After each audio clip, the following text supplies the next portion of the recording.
데살로니가후서 3장 6절 형제들아 우리 주 예수 그리스도의 이름으로 너희를 명하노니 게으르게 행하고 우리에게서 받은 전통대로 행하지 아니하는 모든 형제에게서 떠나라. 어떻게 우리를 본받아야 할지를 너희가 스스로 아나니 우리가 너희 가운데서 무질서하게 행하지 아니하며 누구에게든지 음식을 값없이 먹지 않고 오직 수고하고 해서 주야로 일함은 너희 아무에게도 폐를 끼치지 아니하려 함이니 우리에게 권리가 없는 것이 아니요 오직 스스로 너희에게 본을 보여 우리를 본받게 하려 함이니라. 아멘. 오늘 말씀을 통해서 규모 있는 신앙에 대하여 함께 은혜 나누기를 원합니다. 규모라고 하는 것은 갖추어진 질서라고 이렇게 말할 수 있습니다. 신앙생활은 하나님의 질서, 교회의 질서, 이 질서가 무너지면은 신앙생활 자체가 성숙할 수가 없습니다. 국가도 마찬가지입니다. 이 국가는 국가 질서가 있죠. 국가 질서가 무너지면은 국민 전체가 어려움을 당하게 되어 있습니다. 현재 우리나라 국가 정세를 봐도 대통령이 탄핵을 받는 그러한 이제 절차 가운데 있는데 잘잘못을 떠나서 이런 상황을 볼 때에 국민들의 마음이 가장 큰 피해를 보는 겁니다. 가정도 마찬가지입니다. 가정이 남편, 아내, 아이들, 또 위에 어른 이렇게 질서가 제대로 아름답게 세워져 있는 가정은 누가 봐도 편안하고 그 가족 구성원들도 자신감, 평안함, 그러한 불안하지 않는 그러한 생활을 하게 됩니다. 직장은 어떻습니까? 직장도 질서가 제대로 갖추어져 있고 안정되어 있는 직장은 직장 생활을 하는 사람도 자존감도 높고 또 열심도 있고 그리고 불안해하지 않습니다. 교회는 어떨까요? 교회도 마찬가지입니다. 교회가 하나님의 그 말씀과 권위와 질서가 제대로 갖추어져 있는 그러한 교회는 성도들이 평안함이 있고 성장되어 가고 성숙해져 가는 거예요. 그런데 그 질서가 무너져 있고 흐트러져 있으면은 가장 피해를 보는 것은 성도들입니다. 마음 둘 데가 없고 불안하고 늘 불편한 그런 가운데 가게 되어 있습니다. 그래서 성경은 우리로 하여금 뭐라고 기록되어 있느냐면은 무질서하게 행하지 아니하며 라고 7절 마지막 부분에 그렇게 기록을 하고 있습니다. 무질서하게 행하지 마라. 규모 있게 행하라. 이렇게 권하고 있습니다. 저는 오늘 이 말씀을 통해서 우리가 하나님으로부터 받은 바 된 그러한 전통이 있습니다. 성경에 그렇게 기록되어 있죠. 6절에 보니까 형제들아 우리 주 예수 그리스도 이름으로 너희에게 명하노니 게으르게 행하고 우리에게서 받은 전통대로 행하지 아니하는 모든 형제에게서 떠나라. 이 전통이라는 말은 예수님이 사도들에게 가르쳐 준 것을 사도들이 특히 바울이 데살로니가 교회에 전해준 가르쳐준 말씀을 이야기합니다. 가르쳐준 신앙의 규모를 이야기합니다. 이 규모에게서 행하지 아니하면 그 전통대로 행하지 아니하면은 그 사람들하고 상대하지 마라. 이렇게 성경은 가르치고 있습니다. 여러분들은 선한목자 교회를 통해서 하나님을 만나고 또 예수 그리스도를 믿음으로 신앙생활을 이제 배워왔고 또 배워가고 있습니다. 그러면 이 교회 안에서 성경의 진리의 말씀을 통하여 우리에게 가르쳐진 부분들에 대하여 전통을 지키고 그 질서 안에서 생활할 때에 신앙생활이 안정되고 평안하고 성숙해진다라고 그렇게 말씀을 드릴 수 있습니다. 신앙생활 잘한다는 게 뭘까요? 성경을 많이 아는 거, 기도를 유창하게 하는 거, 교회를 열심히 나오는 거, 그것도 포함됩니다. 그런데 엄밀하게 따지면 신앙생활을 잘한다는 것은 내가 믿는 것과 그 믿음을 따라서 행동하는 것이 일치가 될 때에 신앙생활을 잘한다 이렇게 말할 수 있습니다. 신앙생활 잘하는 것이 봉사 잘한다라고 국한 지을 수 없습니다.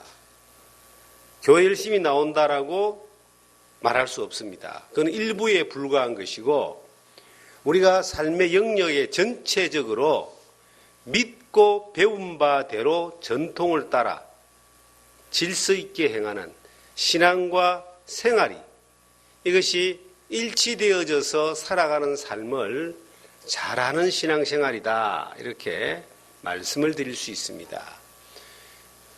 우리가 성경을 많이 알고 교회 생활을 열심히 하지만 가정에서 내 남편에게 인정을 받지 못하고 부모에게 인정을 받지 못하고 내가 직장에서 비즈니스 현장에서 손가락질 당하고 비난당하고 비판당하는 그러한 대상이 된다면 이것은 교회 생활은 잘하는지 몰라도 신앙의 생활은 하나님 앞에서 규모 있게 잘하는 것이 아니다라고 말할 수 있습니다. 그래서 여러분과 제가 살아가는 삶의 현장에서 살고 있는 모습이 내가 주님으로부터 받은 바 된 전통과 교회로부터 받은 바 된 그 교육과 훈련에 따라서 실천되어져 나가는 것들이 계속 이어져 갈 때에 신앙생활이 잘 되는 것이고 그리고 하나님의 영광이 나타나는 것이고 우리가 전하고자 하는 예수 그리스도의 복음을 전하는 데에 귀한 통로로 사용되어지는 것입니다. 그래서 교회 생활과 신앙 생활이, 교회 생활과 직장 생활이, 교회 생활과 가정 생활이 이중적으로 분리되는 것이 아니라 우리의 삶의 모든 영역에서 하나님 앞에 살아가는 그 생활은 믿음 받은 삶을 실천하는 말 그대로 신앙과 생활이 연합된 그러한 일치된 삶을 살아야 된다라고 하는 겁니다. 만약에 그렇게 되지 않다면은 여기 보니까 게으르지 아니하며 게으르게 행하고 이 게으르다는 이 말이 일하지 않는다는 것으로 국한되는 것이 아니라 배운 바 된 말씀을 따라 행하지 않는 걸 게으르다고 하는 거예요. 하나님의 말씀을 배우기는 배우는데 듣기는 듣는데 내가 행동으로 적용하는 것을 전혀 하지 않는다면은 이것은 변화된 삶이 될 수가 없고 신앙의 성장이 될 수가 없는 겁니다.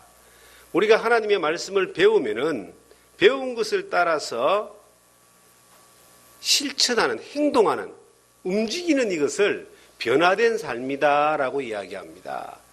요즘 영성이라는 말을 많이 써요. 영성훈련.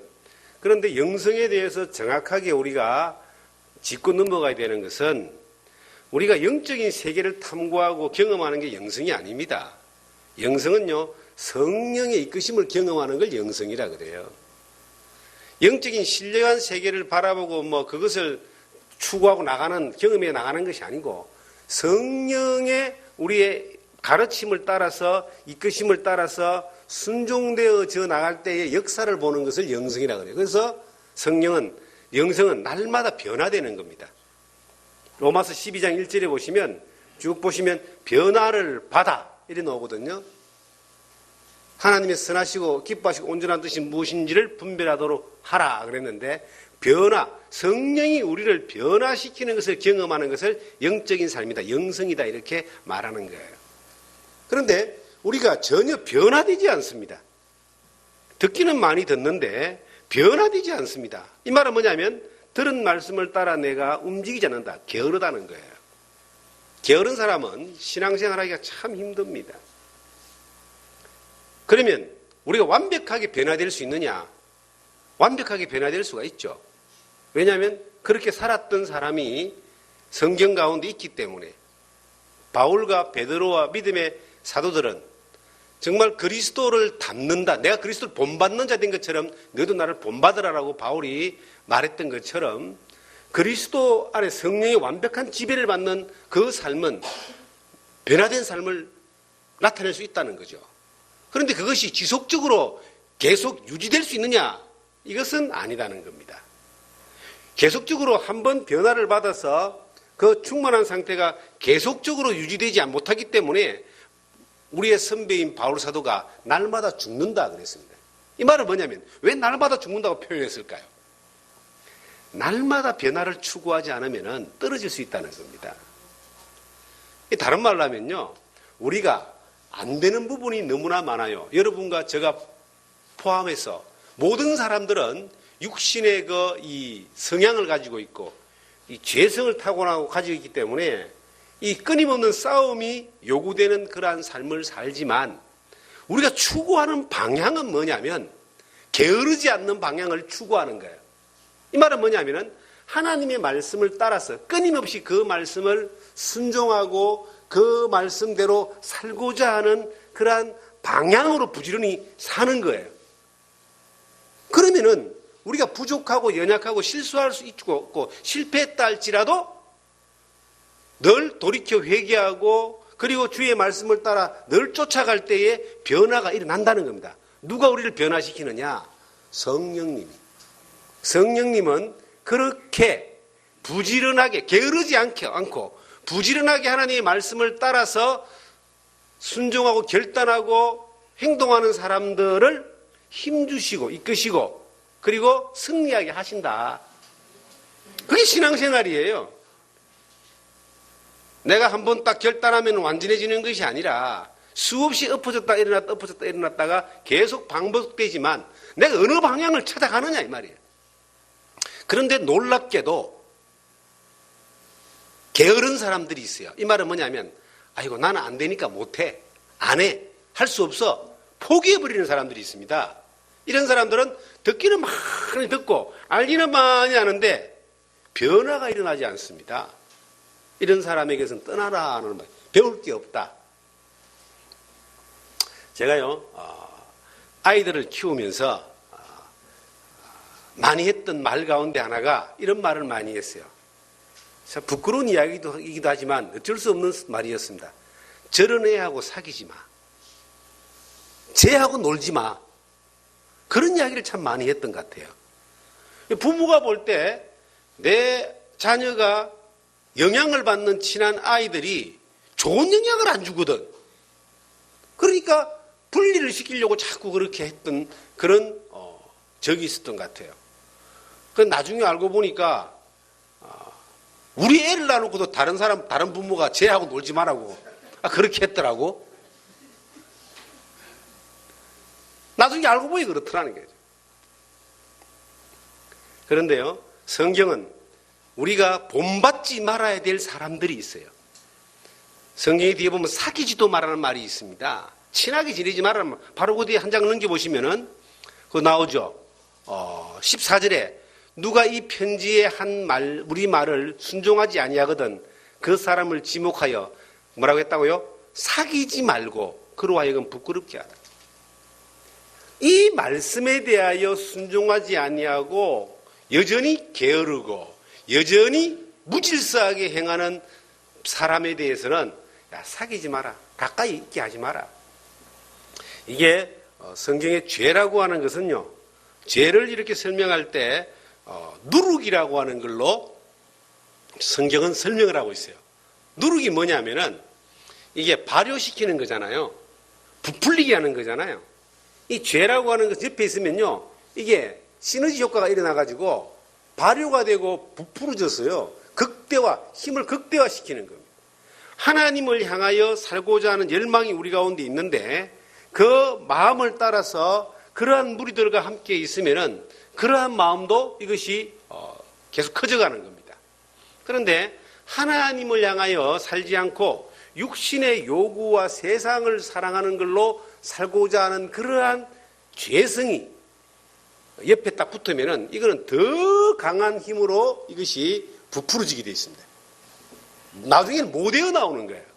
그러니까 그들에게서 떠나고 그들과 사귀지 않는 것이 이것이 비결이다. 그래서 성경은 그렇게 우리에게 권하고 있습니다. 우리 사랑하는 성도 여러분, 이 성경에 보니까 게으르게 행하는 자들과 전통을 지키지 않는 자들과 무질서하게 행하는 자들에게서 떠나라. 이렇게 이제 성경은 말하고 있습니다. 이걸 한마디로 말하면 규모다. 옛날 성경에는 우리 요 새 번역 말고 옛날 번역에는 규모 없이 행하는 자들에게서 떠나라. 그걸 한마디로 규모다라고 이렇게 표현해 놨더라고요. 자, 우리가 신앙생활이 신앙과 생활이 일치되는 방향으로 가는 규모 있는 삶, 질서 있는 삶을 살지 아니하면은 하나님 앞에서 우리의 삶이 변화되지 않습니다. 저는 안타까운 것이 뭐냐면은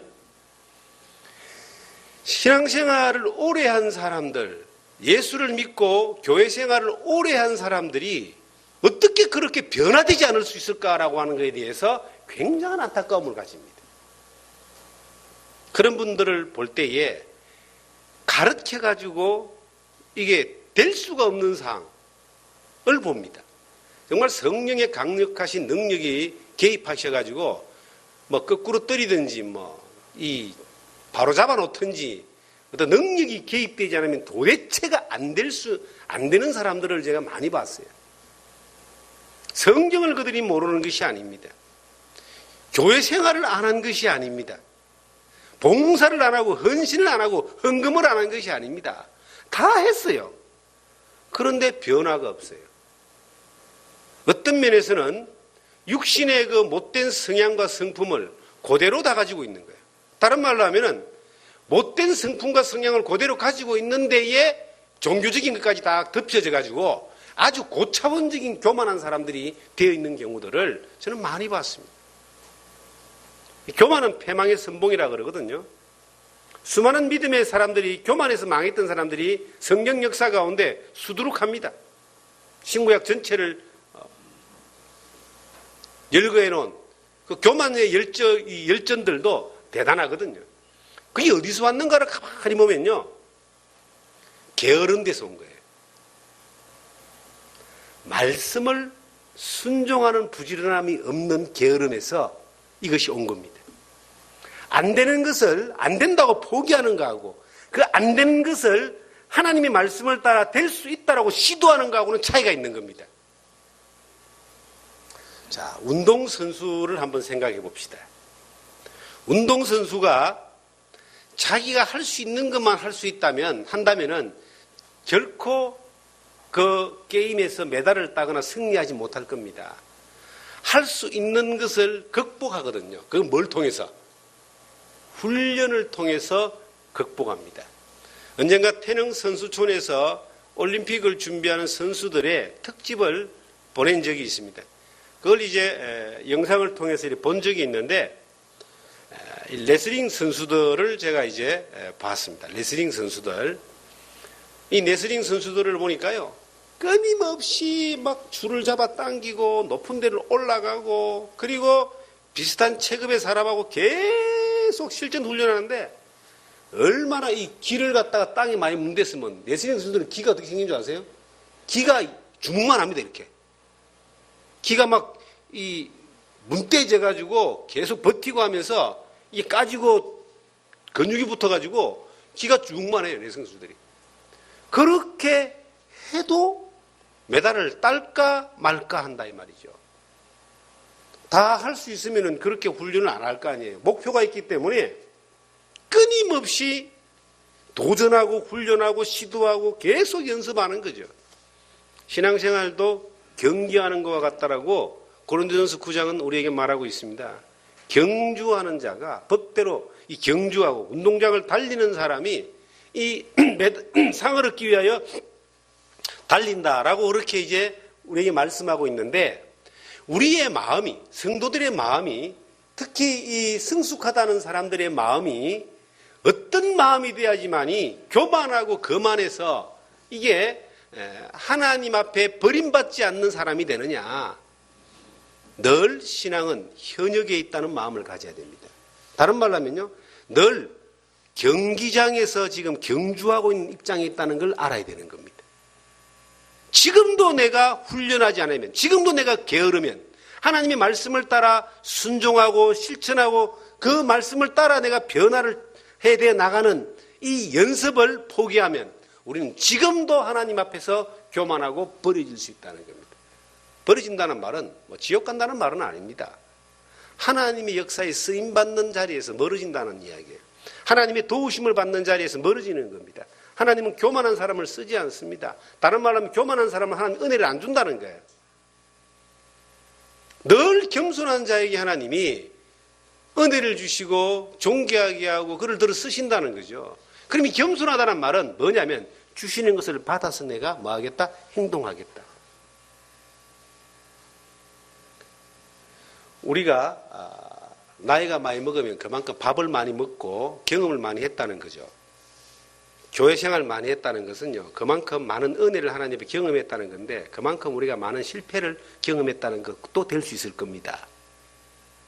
그러나 우리는 여전히 지금도 현역으로, 지금도 믿음의 경주장에서 트랙을 돌고 있는 경주자로서 지금도 하나님의 은혜와 도우심을 갈구하면서 우리의 육신의 이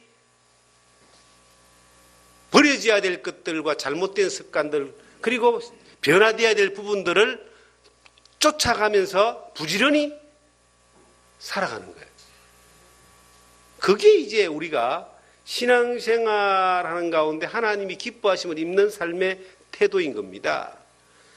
우리가 성경에 대해서 많은 것을 안다고 해서 그것이 곧 많은 변화가 있다고 볼 수는 없는 겁니다. 성경에 대해 많은 말씀을 우리가 아는 것처럼 그 말씀을 따라 부지런히 우리가 순종하고 나아갈 때에 변화 가운데 나타나는 성령의 도우심과 인도하심과 능력을 경험하는 거예요. 이 경험되는 것이 신앙생활입니다. 자, 우리 사랑하는 성도 여러분, 우리가 규모 있게 질서 가운데 신앙생활이 되어지면 이것은 우리의 삶이 많이 변화되고 성숙하고 하나님을 많이 경험하는 삶이 될 수가 있습니다. 그러기 위해서는 성경은 우리에게 말하는 것이 있어요. 게으르지 마라. 이 말은 뭐냐면 하나님이 우리에게 말씀하신 것을 게으르게 버리지 말고 따라서 행동해라 이 말입니다. 게으른 사람 신앙생활을 못합니다. 주일날 교회에 나오는 게 이게 쉬운 게 아니에요. 저희 같은 경우는 30년 이상을 몸에 딱 배어있기 때문에 주일날 교회 안 나오는 게 그게 기적입니다. 저희 같은 경우는 그래요. 예배를 안 드리는 게 기적이라니까요. 그런 기적은 내 평생 일어날 가능성이 거의 없습니다. 아파서 나중에 늙어서 몸을 가누지 못해서 병실에 만약에 들어있다 할지라도 주일이 되면 예배자로 삼아 하나님 앞에 예배 드릴 거예요. 그런데 일반적으로 신앙생활을 새로 시작하는 사람들이나 또 신앙이 어린 사람들은 주일날 교회에 오기가 쉬운 일이 아니에요. 제가 우리 아이들을 키워봤기 때문에 청소년들을 이해를 합니다. 청소년들은 주일날 교회에 오려면요 일어나지 못해서 못 와요. 왠 줄 아세요? 밤새도록 공부해야 되니까. 스마트폰 눌리면서 공부하잖아요. 피곤해서 못 오는 거예요. 그런데 하나님의 말씀이 우리에게 들어와서 그 말씀이 나를 딱 이끌면은 내가 말씀을 따라 살고자 하는 부지런함이 딱 생기잖아요. 그러면 와지는 거예요. 그런데 말씀이 들어오는데도 말씀을 따라 내가 움직이겠다는 부지런함이 없어. 다른 말로 하면 게으름이 와요. 아니 난 안 가. 싫어. 그러면 못 오는 거야. 이 굉장히 어떤 단순하고 간단한 원리가 모든 상황에서 적용이 되는 거예요. 우리가 하나님 말씀을 따라서 말씀을 묵상하는데도 이게 적용이 돼요. 기도하는 것도 적용이 돼요. 저희들이 저녁 10시에 이제 기도하는 시간을 이렇게 정해서 우리가 기도 페이퍼를 가지고 기도합시다 그럽니다.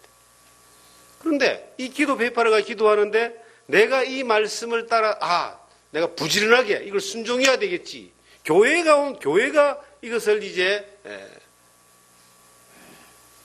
권하고 또 원하고 함께하기를 약속하고 그렇게 했다. 내가 부지런한 마음이 있으면 다른 걸 제껴놓고 일을 한다니까요. 그런데 아예 내가 그것을 도전하려고 하는 마음이 없어. 게으른 마음이 있어 못합니다. 한 번도 못해요.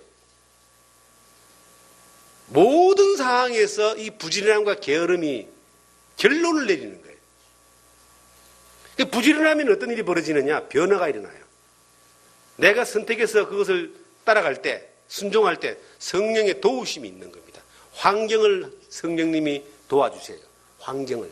우리의 마음을 도와주셔요. 우리가 이걸 해낼 수 있는 힘을 도와주셔요. 그런데 게을러서 안 해. 성령님이 안 도와주셔. 아무것도 못해요.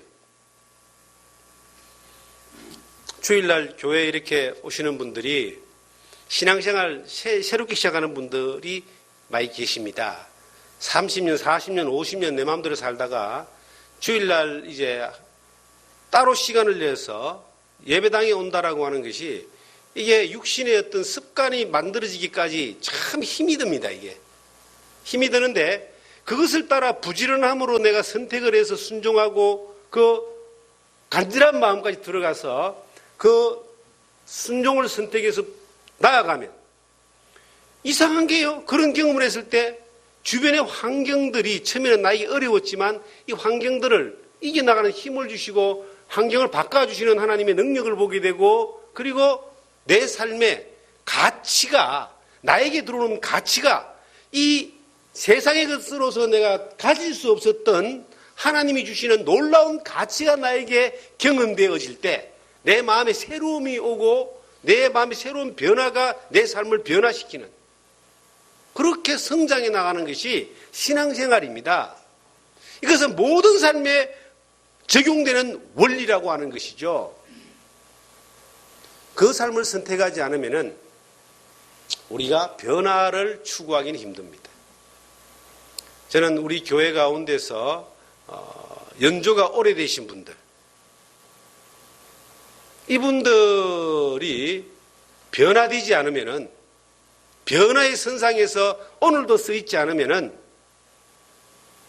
참으로 나중에 주님 앞에 섰을 때 크게 후회할 거라는 생각을 해봅니다. 신앙의 연주가 깊고 또 많은 경험을 한 사람들은요 하나님 앞에 더 많이 겸손해져야 됩니다. 하나님이 도움이 아니면은 살 수 없다는 것을 더 많이 경험해가는 것이 신앙이 성장한 사람들의 성숙한 사람들의 변화를 경험한 사람들의 고백이 되는 거예요. 세상은요 내가 뭔가 능력을 갖추고 힘을 갖추면은 그 힘으로 쭉 위로 올라가는 겁니다. 그러다가 어느 날 나락으로 떨어지겠지만은 그런데 신앙은 그게 아니에요.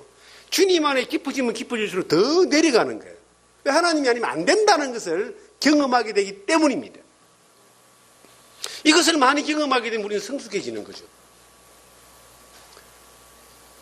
성경에 무질서하게 행하지 마라. 무질서하게. 자, 다시 한번 7절 한번 읽겠습니다.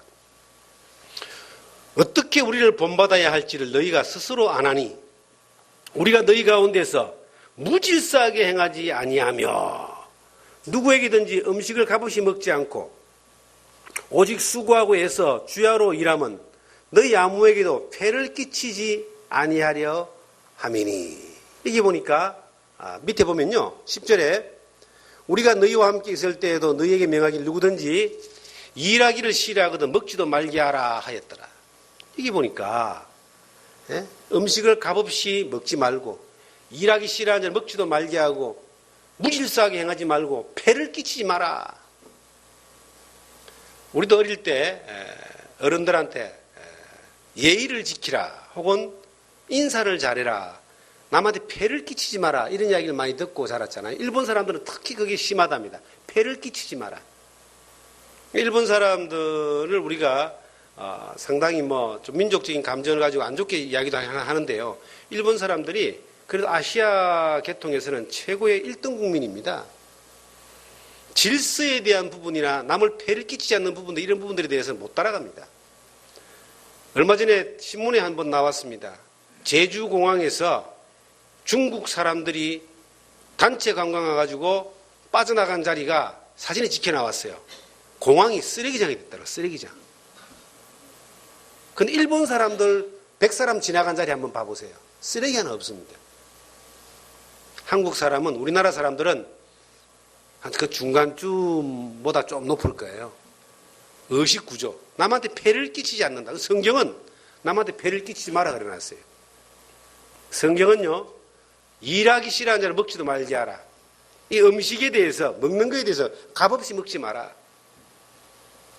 예수를 믿는 사람들은, 하나님을 바로 믿는 사람들은요, 노숙자가 있을 수가 없어요. 바른 믿음 가운데 사는 사람들은요, 망하지 않습니다. 거지로 살 수가 없어요. 노숙자 하다가 예수를 믿은 사람이 있는지 몰라도 예수를 믿다가, 제대로 믿다가 노숙자 한 사람은 없을 거예요. 그런데 값없이 먹지 마라. 이 말은 뭘까요? 부지런함을 이야기합니다. 남한테 어떤 의존하는 것이 아니라 우리가 남을 도울 수 있는 자리에 있기를 주님이 우리의 가운데 말하고 있습니다. 교회 가운데서도 우리는 다 모든 지체가 서로 섬기고 서로 돕고 서로를 사랑하는 그러한 지체들입니다. 다 필요하고 존귀 여기는, 존중해야 되는 사람들이죠. 고린도전서 13장 3절에 보시면 사랑에 대해서 쭉 나오는데, 사랑은 오래 참고 온유하며 자기 육을 굳이 아니하며 쭉 나오는데, 아니하며라는 것이 8가지가 나오더라고요. 근데 그 가운데 하나가 무례히 행치 아니하며, 무례히 행치 않는다. 모든 지체를 향하여, 서로를 향하여 예의를 지키고 존중히 여긴다는 뜻입니다. 이 손가락이 잘났다고 새끼손가락 보고 야, 너 바보야, 멍청이야, 그렇게 안 하는 것처럼 교회에서 어떤 지체와 직분이든 간에 모든 지체를 향하여 예의를 지키고 존중히 여기며 무례히 행치 않는 것. 이 성경이 가르친 원리이기 때문에 그대로 우리는 따르는 겁니다. 이 성경은 우리에게 말하기를 뭐라고 말하고 있느냐? 무질서하게 행하지 마라. 이 몸이 가장 완벽한 질서를 갖춘 그러한 이 모형, 모델입니다. 몸의 질서가 깨지면 병원에 가야 되잖아요. 병원에 가서 고치면 다시 또 돌아가는 것처럼 교회는 정확한 하나님의 질서 가운데 움직여집니다. 질서가 깨지면 안 된다. 저는 이 교회를 목회를 하면서 큰 교회든 작은 교회든 질서가 깨지는 그 순간 그 성도들은 엄청난 피해를 보게 되어 있습니다. 마음의 심령이 불안해지고요. 평안이 깨지고요. 원망이 생기고요. 다툼이 생기고요. 여러분들 그런 경험 안 해보셨습니까? 신앙생활 우리 교회 새로 시작하시는 분들은 그런 경험 전혀 없겠지만 다른 교회에 계시다가 우리 교회 오신 분들이 여러분 계시잖아요. 그것도 뭐 장로님까지 하시다가 오신 분들도 계십니다. 은퇴가 오신 분도 계시고 그러잖아요. 그런데 그 지나온 여정 가운데서 가장 힘들었던 적이 언제냐? 교회의 질서가 깨지면 그때가 가장 힘든 거예요. 그게 원인이 누구한테 있든 간에 관계가 없습니다. 어떻게 하면 교회 질서가 깨질까요? 군대의 질서가 어떻게 하면 깨지겠습니까? 군대 질서는요, 밑에 있는 부하가 위에 있는 상관을 갖다가 명령을 따르지 않고 치받아 올라오면은 그 군대는 끝나버립니다. 군대는 이게 명령이거든요. 질서가. 계급입니다. 나이가 아니고 군대는 뭐라고요? 질서가 계급입니다. 그러면요, 국가는 질서가 뭡니까? 법이잖아요. 국가는 질서가 법입니다. 그 법이 무너지면은 난리가 나는 거예요. 지금 이제 우리 국가가 불안한 상태 가운데 대한민국이 이게 질서가 지금 무너졌습니다. 대통령이 탄핵을 당하고 있습니다. 법이 이제 무너지는 거예요. 대통령이나 이 사람들이 잘했다는 것이 아니라 분명히 문제가 있겠죠. 그런데 이것을 다 탄핵을 하고 계속 이 집회를 하고 또 상대 집회를 벌어지고 이러니까 국민들이 막 불안해지는 거예요. 세계에서 지금 외신에서 이 대한민국의 이 국가 통수권자의 탄핵이 해외 토픽 톱난으로 계속 올라가고 있습니다. 국민들이 불안하고 세계가 불안해하는 거예요. 질서가 지금 무너지기 때문에 이런 상황이 생기는 겁니다. 가정은 어떨까요? 가정도 마찬가지입니다. 아버지의 질서가 권위가 무너지고 엄마의 엄마의 위치가 무너져 버리면 그 가정은 끝나버린 겁니다. 그럼 누가 제일 불안한가? 자식들이 가장 피해를 보는 거예요. 학교는 어떨까요? 선생의 질서가 무너지고 그 교장 선생의 그 권위가 무너져 버리면은 그건 학교가 개판돼 버리는 거죠. 그런데 교회는 또 어떻겠습니까? 교회 질서가 뭐죠? 교회 질서는 나이 많은 사람이 어른이 아닙니다, 여러분. 나이 많은 사람을 어른으로 대접은 하고 대우는 하지만 교회 질서는 나이 많은 사람이 어른이 아닙니다. 말씀의 질서입니다. 돈 많은 사람이 주권자가 아닙니다. 교회에 오래 있었던 사람이 어른이 아닙니다. 교회는 말씀의 질서가 무너지면 그것은 기능이 끝났다고 보면 됩니다. 끊임없이 혼동만 생깁니다. 그래서 나이 많은 분들이 특히 연세 많으신 분들이 하나님 앞에 질서 가운데 잘하셔야 돼요. 저는 평생 목회하면서 오래 안 했지만은 저는 나이 때문에 굉장히 이 도전을 많이 받은 사람입니다. 지금도 나이가 많은 나이가 아니잖아요. 그런데 적은 나이도 아닙니다. 목회를 하면서 나이가 어른인 행세하는 사람들을 저는 봤습니다. 그 교회가 모든 성도들이 힘들어하는 거예요, 나중에는. 어느 교회는 돈이 질서인 교회를 제가 경험했습니다. 모든 사람들이 힘들어하는 겁니다. 오래된 그러한 기득권자가 질서의 위에 올라가려는 가 있는 사람들을 봤습니다. 모든 사람이 힘들어합니다. 그런데 말씀이 질서인 교회는 모든 사람이 평안한 거예요. 그 말씀을 따르려고 하는 겁니다. 부지런함으로. 그러면 그 하나님의 성령의 도우심과 성령의 질서와 하나님의 영광이 나타나는 겁니다. 그래서 저는 이 원리를 주님 안에서 배웠기 때문에 양보하지 않고 타협하지 않습니다. 왜냐? 그것이 말씀을 맡은 사역자의 의무이자 해야 될 사명이기 때문입니다. 우리 교회는, 이 선한목자교회는 그 말씀의 질서가 잘 잡혀져 있습니다. 왜냐? 목회자가 그 질서에 대해서 한 번도 타협해 본 적이 없기 때문입니다. 앞으로도 그렇습니다. 그것은 전체 모든 성도들의 안정과 평안함과 변화에 대한 본이기 때문에, 성경은 그래서 바울 사도가 뭐라고 말하고 있냐면은 옆에 밑에 보시면 9절입니다. 우리에게 권리가 없는 것이 아니요 오직 스스로 너희에게 뭐를 보여? 본을 보여 우리를 본받게 하려 함이니라.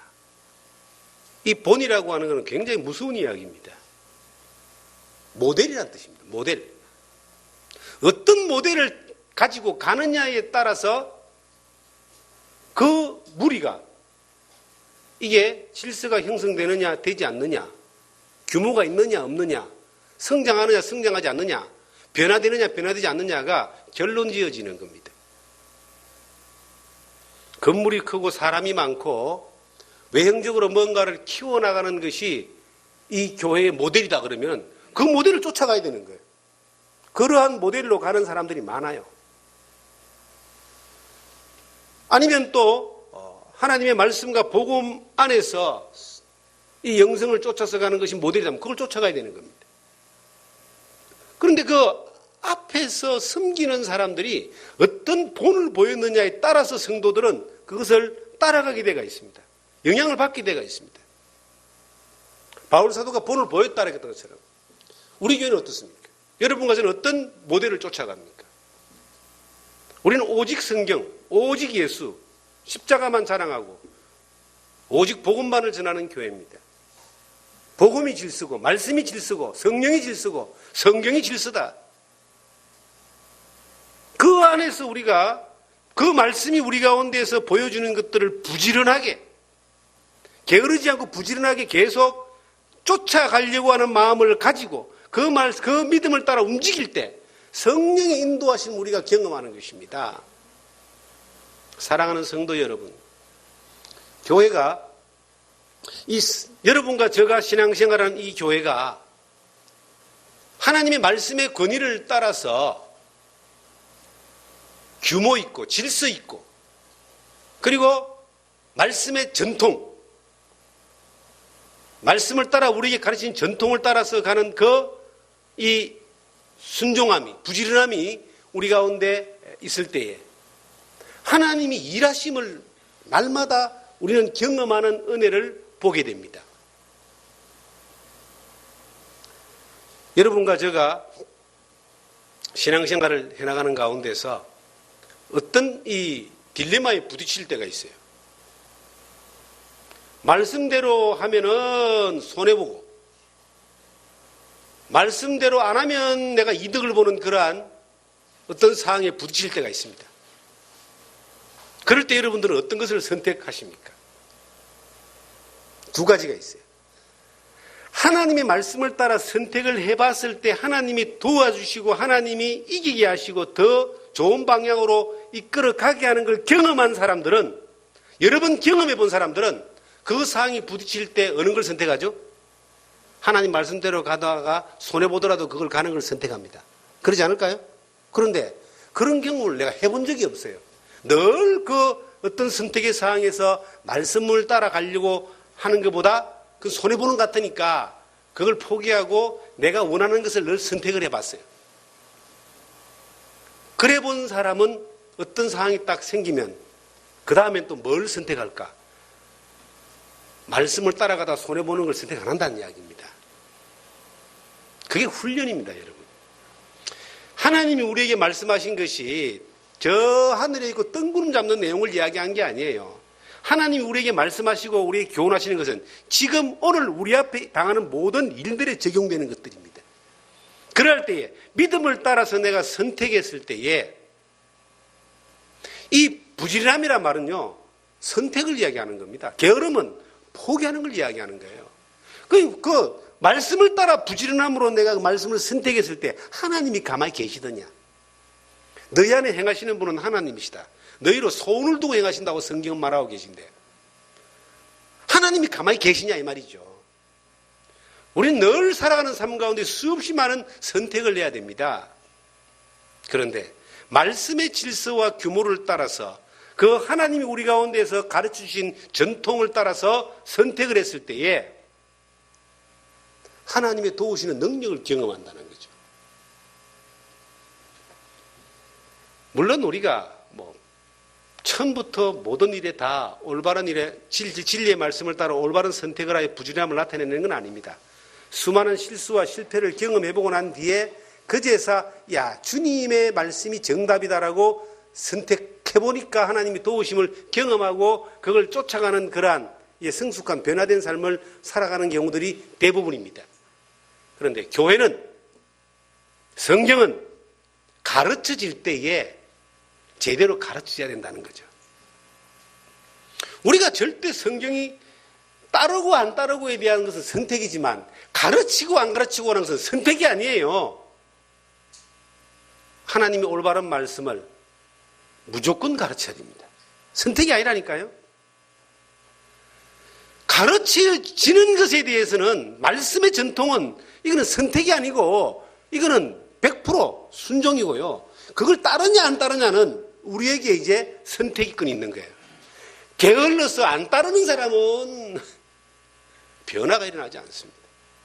부지런하게 따르는 사람은 성령의 능력도 경험하지만 변화도 경험한다니까요. 그게 성장입니다, 여러분. 예를 한번 들어보겠습니다, 여러분. 제가 예수를 처음 믿을 때 가장 큰 고민거리는 제사를 지내느냐 안 지내느냐 이거였습니다. 지금부터 35년 전이니까 그 당시에는요, 기독교 인구가 이렇게 많지 않았습니다. 대부분 우리나라 사람들은 유교적인 그러한 전통적인 그러한 이 가정에서 불교적인 그 문화를 영향을 받고 무속신앙적인 그러한 신앙관을 가지고 있는 사람들이 우리나라의 대부분 사람들이었습니다. 제가 어릴 때는 그 부산에요, 사흘거리에 한 번씩 그 굿하는 소리가 들렸어요. 그렇게 옛날에 굿을 많이 했어요. 제가 예수를 처음 믿었을 때는 이게 조상을 배신하느냐 배신하지 않느냐, 이게 가장 큰 문제였습니다. 그런데 교회가 성경이 나에게 가르칠 때 우상을 섬기지 말고 절하지도 말고 이름도 부르지 말라고 그렇게 성경은 기록해놨더라고요. 성경에 가르치면 명쾌합니다. 그 선택은 누가 하는 겁니까? 이제 내가 하는 거죠. 내가 가만히 생각해 보니까, 야, 내가 믿는 나를 구원한 하나님은, 그 예수님은 천지를 지으신 분인데, 이거 사람이 만들어 놓고 섬기는 이 조상이나 이 불상이나 이런 것들이 나에게 무슨 복을 주겠느냐. 그 어린 나이에 판단이 딱 들더라니까요. 뒤도 안 돌아보고 그냥 갖다 버렸는데, 이제 인간관계가 문제가 됐습니다. 아버지, 어머니, 형제간, 사촌지간, 가족들. 이게 이제 그 문화가 명절날 모여서 차례 지내고 제사 때 모여가지고 이제 모이는 이것이 그 집안의 가족이 문화인데 이것을 완전히 도전하는 거죠. 그런데요, 선택을 딱 하고 나니까 저는 그때 경험했어요. 아이고, 뭐 죽으면 죽지 하고 선택했는데요. 선택하고 나니까 하나님이 도와주시더라니까. 그러한 것들이 경험이 되니까 하나님, 그러니까 절대적인 어떤 가능성이 없는 상황에서 믿음을 따라 선택을 했을 때에 대가를 지불하려는 마음을 가지고 선택을 하니까 하나님이 능력으로 역사하셔서 환경도 바꿔주시고, 그리고 그 일을 감당할 수 있는 힘도 주시고, 무엇보다도 내가 하나님 앞에 하나님 능력을 신뢰하는 변화를 주시더라는 거죠. 이것이 연속되니까 항상 뭘 선택하느냐, 어떤 선택을 해야 될 갈림길에 섰을 때에 말씀에 배운 바 된 말씀의 전통을 따라서 선택하는 것들이 이게 익숙해지는 거예요. 그걸 익숙하다는 말은 그만큼 더 많은 변화를 내가 경험하게 되고 하나님의 도우심을 경험하게 되고 성숙하고 성장해 간다. 이것이 신앙생활입니다. 우리가 영적인 게으름, 신앙의 게으름, 이것 때문에 성장하지 않고 변화되지 않는 거예요. 자, 내가 내 부모에게 복음을 전해야 된다는 간절한 마음이 있습니다. 예수 믿는 사람이요, 자기 그 사랑하는 사람에게 복음 전하고자 하는 이 예수를 믿고 구원받고 천국 가는 거 전하고자 하는 마음 없는 사람 없어요. 한 사람도 본 적이 없어요. 왜? 지옥을 믿기 때문에. 내가 예수를 안 믿는 사람 지옥 간다는 걸 보이기 때문에 가만히 있을 수가 없어요. 그런데 이걸 당연히 알고 있는데 어떤 사람은 역사가 나타나고 어떤 사람은 역사가 안 나타나요. 똑같은 마음을 가졌는데 왜 그럴까요? 역사가 나타나는 사람은 그 믿음 받은 말씀, 가서 복음을 전하라는 그 말씀이 나를 움직여서 내가 부지런히 이것을 뭐 한다고요? 전하는 거예요. 이게 부지런함. 게으른 사람은요, 마음은 있어, 간절함도 있어. 그런데 가려고 하니까 안 돼. 체면 따지고 상황 따지고 환경 따지고 그 사람 생각 따지고 뭐 여건 따지고 마음에 힘이 안 생겨. 게으름. 아무 일도 일어나지 않습니다. 여러분. 아무 일도 일어나지 않아요. 신앙생활은 마음의 간절함으로 하는 것이 아니라 마음의 간절함뿐만 아니라 뭐요? 말씀에 대한 순종함, 움직임을 통해서 나타나는 거예요. 그 부지런함을 성경은 우리에게 말하고 있습니다. 그래서 게으르다라고 하는 이것이 우리가 단지 손을 놀리지 않고 발을 놀리지 않고 뭐 일하지 않는 그런 차원을 떠나서 하나님의 말씀에 대한 순종하지 아니함이 가장 큰 게으름이에요. 내 자녀를 향하여 복음을 전하고 싶고 내 자녀로 하여금 내가 믿는 하나님을 경험하게 하고 싶은데 내가 게을러서 못하는 거야. 왜? 말씀을 따라 순종하고자 내 의지가 없다는 이야기예요. 못합니다. 부지런하면요. 하나님 말씀을 쫓아서 부지런하면은 그 일을 시도한다니까요. 여러분들에게 우리의 마음 가운데 성경에 자원하는 심령을 주사 이런 말씀이 있어요. 자원하는 심령. 다윗이 시편 51편에 하나님 앞에 범죄를 하고 난 이후에 하나님이 그에게 징계를 내렸어요. 그래서 자식이 죽습니다. 그러고 난 이후에 이제 나단이라는 선지자를 통해서 하나님의 엄청난 책망을 받게 되는데 그때 다윗이 하나님 앞에 딱 회개하는데요. 그 회개의 내용이 뭐냐면은 나에게 자원하는 심령을 달라. 성령을 내게 거두지 마시고 자원하는 심령을 달라. 자원하는 심령이 뭐죠? 이게 부지런한 마음이에요. 하나님을 향하여 많은 마음? 부지런한 마음이 자원하는 심령입니다. 교회에 이 교회 가운데서 여러분들 하나님을 향한 부지런한 마음이 있어 보세요. 자원하는 심령을 한번 가져보세요. 그러면요 엄청나게 많은 일들을 내가 경험하게 돼요. 선택이 있어서 말씀을 따라 선택하는 용기가 생깁니다. 그리고요 교회에 와서도 이 작은 교회의 공동체지만은 나에게 내가 무슨 일을 해야 될지 어떤 일들을 해야 될지 믿음 안에서 그것이 주님이 나에게 교훈하시는 것들이 보여지는 것뿐만 아니라 들려지는 것뿐만 아니라 움직여지는 그런 변화가 나타난다니까요. 변화되지 않는 신앙생활이 그것은 열매 없는 신앙생활과 같은 것입니다. 저는 이 데살로니가 이 후서를 보면서 정말 주님 안에서 우리가 아름답게 보이는 신앙생활, 변화가 나타나는 신앙생활, 주님이 우리 가운데 평강이 넘치는 주의 평강이 우리 가운데 흘러 넘치는 그러한 신앙생활이 어디서부터 오는가? 부지런함.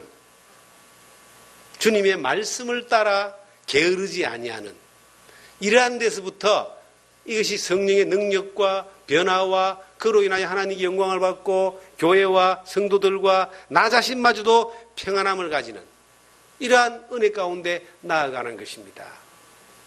모든 일이 다 잘 돼가지고 모든 일이 내가 신앙생활하기 좋은 환경으로 되어져서 신앙생활을 해나가는 사람이 몇 명이나 있겠습니까?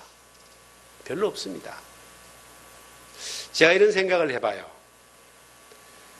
제가 살아가는 신앙생활하고 내 아들과 딸이 살아가는 신앙생활이 다릅니다.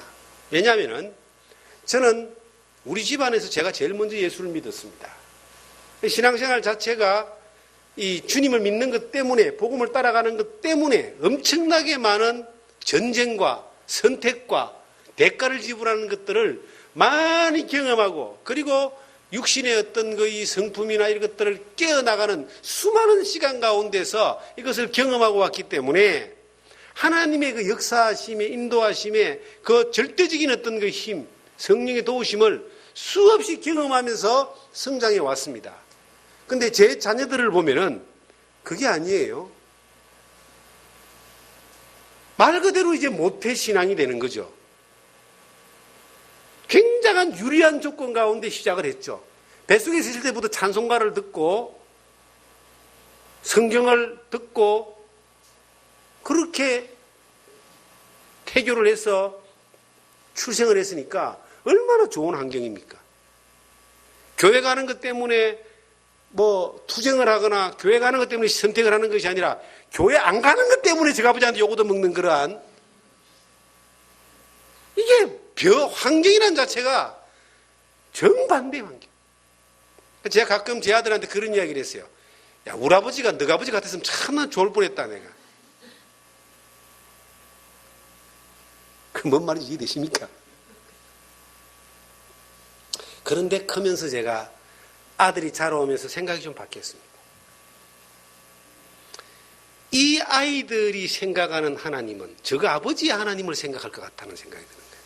저거 아버지의 하나님을 지가 믿잖아요. 이 아이들이 예수를 믿고 죄 용서받고 구원함을 받는 그러한 말씀을 듣고 경험을 하고 고백을 하고 그런 경험이 있지만은 이 아이들이, 내 아이들이 믿는 하나님은 저 아버지가 믿는 하나님을 믿는 거예요. 그래서 제가 어느 날 기도를 바꿨습니다.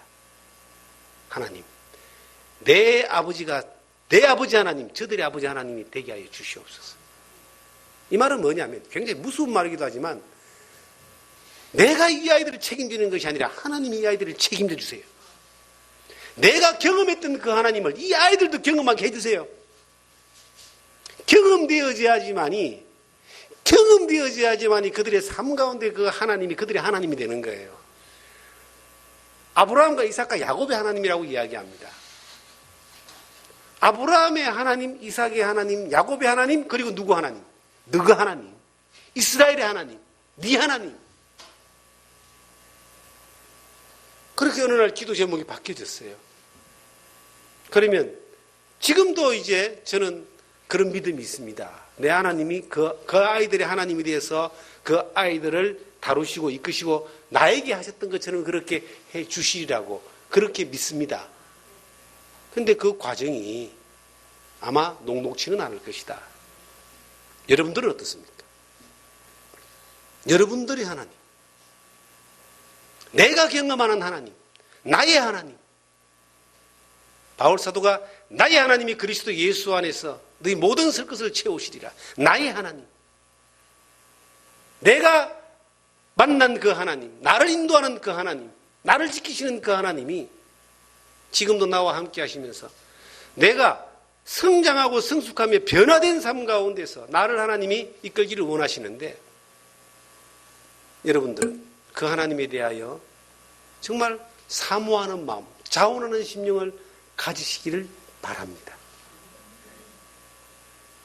하나님의 도우심이 우린 절대적으로 필요한 그러한 사람입니다. 제가 처음에 예수를 믿을 때는 하나님이 정말 나를 도와주실까? 천국만 가게 해주신 줄 알았어요. 그런데 하나님이 정말 도와주시더라고요. 그런데 예수를 처음에 믿을 때 하나님이 도우심을 내가 간절하게 바랬던 것보다 지금 내가 하나님의 도우심을 간절하게 바라는 게 더 큽니다, 여러분. 왜 그럴까요?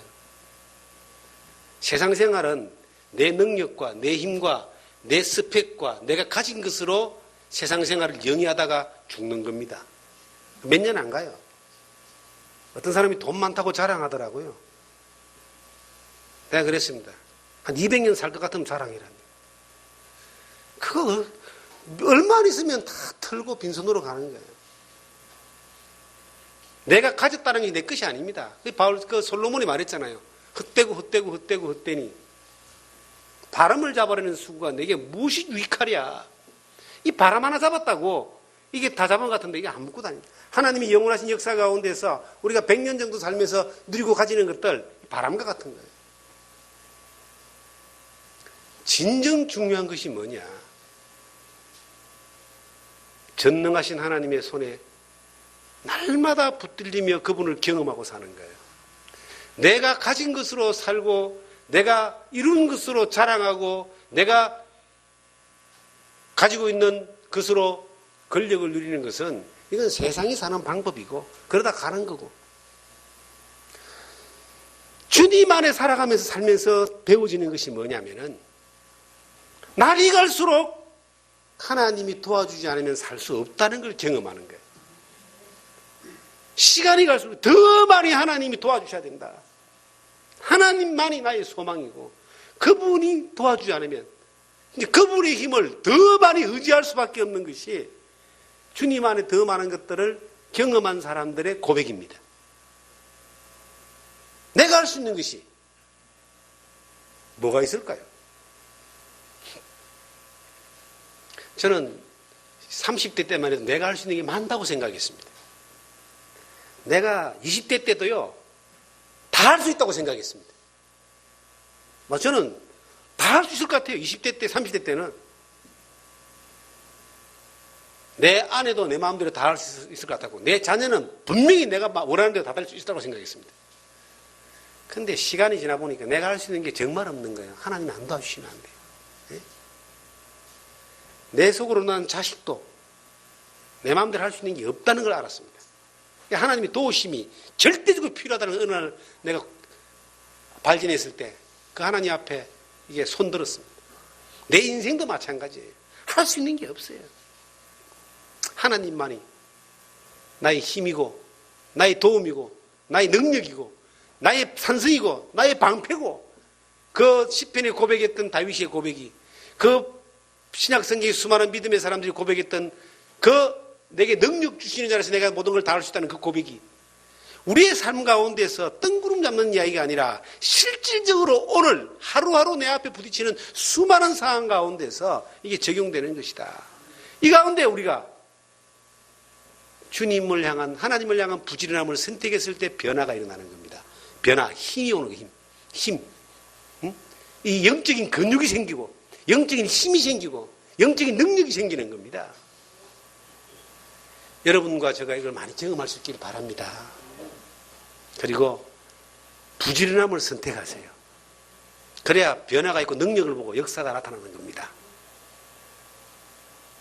기도하겠습니다.